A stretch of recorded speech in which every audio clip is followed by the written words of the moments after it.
Lots of variety in our transition words here, so let's just go right to the sentences and see what we can pick up from the meaning. Before California's 1911 election to approve a proposition granting women the right to vote, activists across the state sold tea to promote the cause of suffrage. Okay, promote, granting a right, seems good.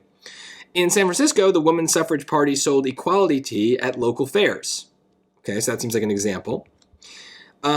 In Los Angeles, activist Nancy Tuttle Craig, who ran one of California's largest grocery store firms, distributed votes for women tea. So a second example, right? So that's tempting for choice A, right? For example, but be careful here. We have to keep in mind the order of the sentences. So yes, what I'll call sentence 3 here is an example, but it is not an example of what was said in sentence 2, right? So they're both examples, but if we were going to put a for example, it's got to be from going from 1, which is kind of our general point about the tea thing, to the second thing, which is an example of that. So I would say if A were correct, it would go in sentence 2 somewhere. So this is a trap. I see what they're doing.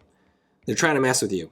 It's not a conclusion either, right? Because we're just kind of giving a second example. So the second example is not a conclusion. It's not summarizing what we've said. It's just another example. So similarly is the best way to do that. It is a similar example, right? One is about San Francisco, one is about Los Angeles. So they're both about people selling tea to promote this cause. So it's definitely similar. It's the right fit. It still gets that idea across that it's an example, but it does it in a way that really takes into account the fact that we've already introduced another example. Sentence 3 is not an example of the women in San Francisco. It is a new example. So we got to be careful there. And D is wrong kind of for the same reason as A. This is not, it's not the same thing in other words, right? It's a second example. We're not summarizing what we just said. We've moved on to a new point.